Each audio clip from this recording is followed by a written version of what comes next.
Yorna. Good evening, good morning, good afternoon, good time zone to all of you. Hello, hello, hello. I am starting to feel better, but I'm still a little bit sick. So I'm still not sure if I can do a full stream, but I also didn't want to leave all of you with nothing. So I thought today we could learn how to draw the B.U.N, the B.U.N. That is you guys. And lucky for all of you, it is quite simple. So I'll just give you guys a little step by step, and then you too will be able to draw a bun. Um, as you can tell, it is quite easy because, in principle, it is just a circle. So first you draw yourself a circle, and then for the ears you add two little nubbins on top, and then you add two little feet at the bottom. At which point you can erase your connecting lines. And there you go. You already got the basic outline together. Then you can add in your face. And one important thing to note with the bun face is that the eyes and the mouth are basically on one line. And that is because it makes it look sillier. You can make it look even sillier by spacing the eyes far apart from each other. But the standard bun kind of has them distributed roughly like this. At which point you're basically already done. You just have to add in your little cheek swirlies, and it is that easy. I'm not gonna be very particular about line arts today, so I'll just change the line color and then slap on some colors underneath. There we go. And little swirlies. There we go. And because it is just a circle, drawing the bun from different angles can be as simple as literally just, there's two ways to go about it depending on how silly you're feeling that day. Either you can shift the entire circle, including the features, like so. Or if you're feeling particularly silly, you can still just draw a forward facing bun and just move the face.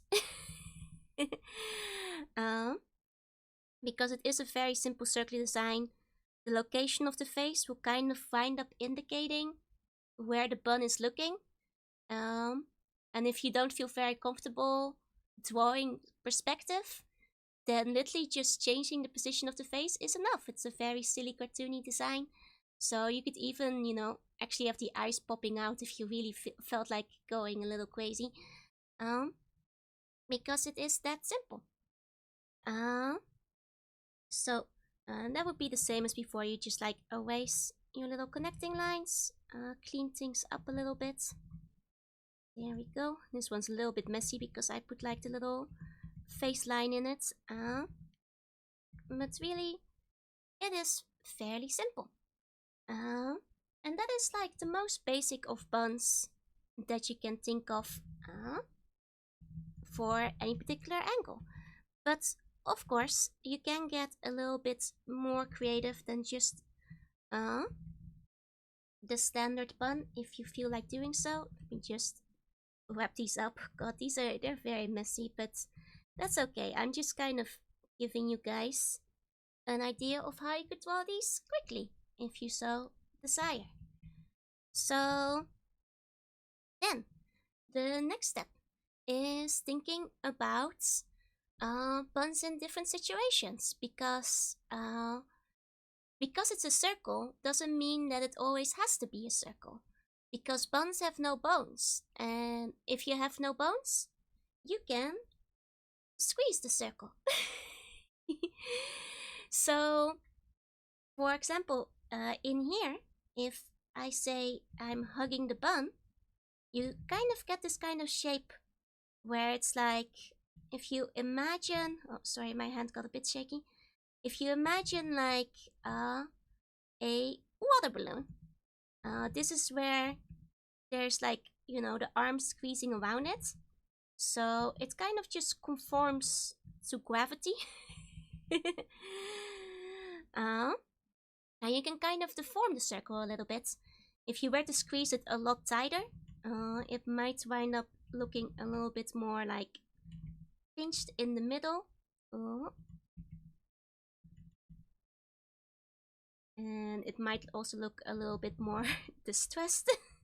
But then again, because it's a happy face, it rarely actually winds up looking that distressed. Because the smile of the bun is very important. Because they're cute.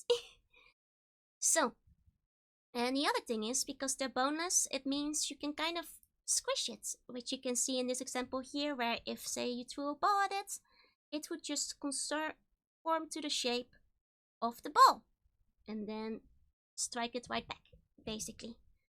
I'm sorry, my tablet's a bit weird, so sometimes it does this thing where the line shoots out in a strange position.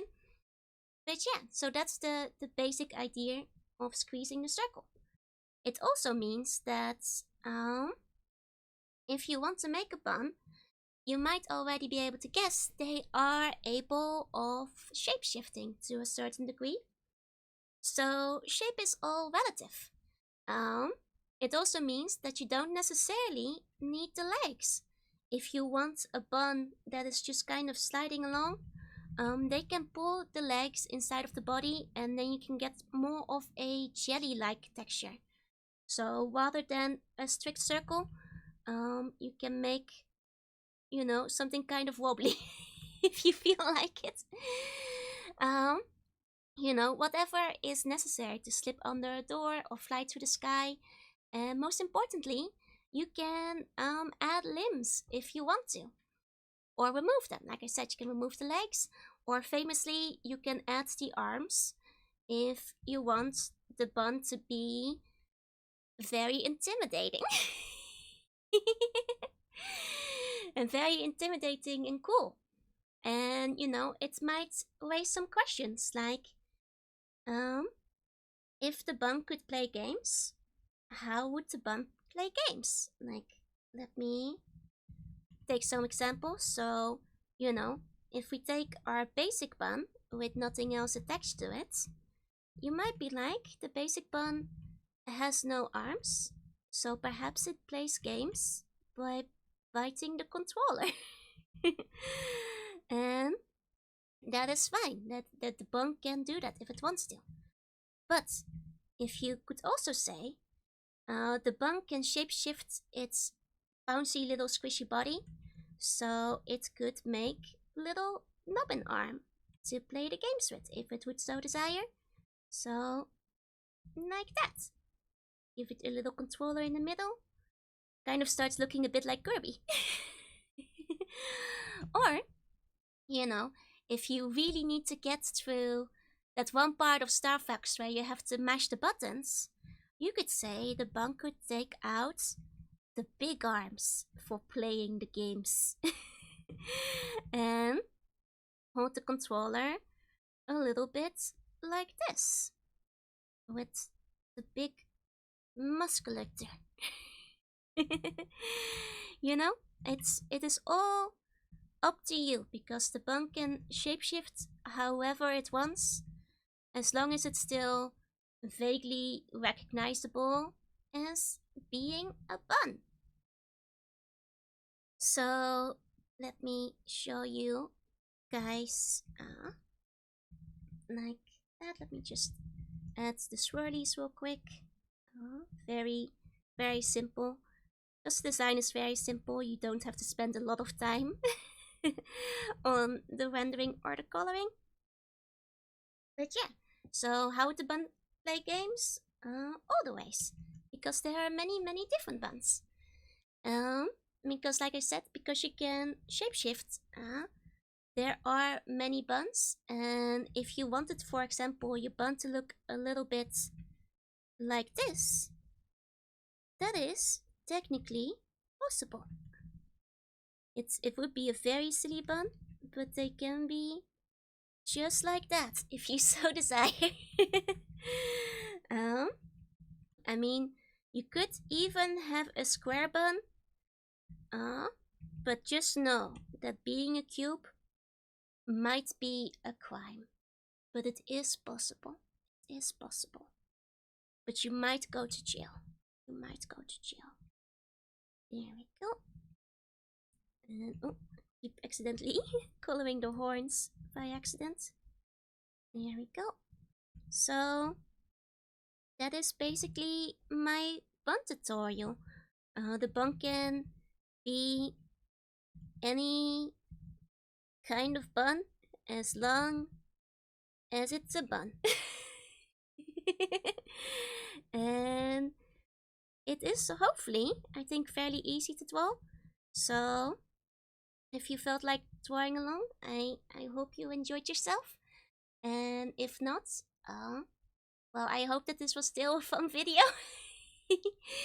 I always like mascots that are a little bit on the simpler side, so it's like possible for anybody to draw them if they so desire.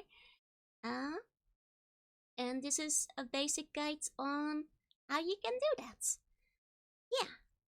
Yeah. And I'll hopefully I am recovering. I hope to be back again soon, maybe tomorrow. When I hopefully am not so dizzy anymore. Tomorrow is a national holiday, so I'll be able to like sleep in nice and late and take a lot of time to rest. So hopefully maybe we'll play some Ape Escape tomorrow.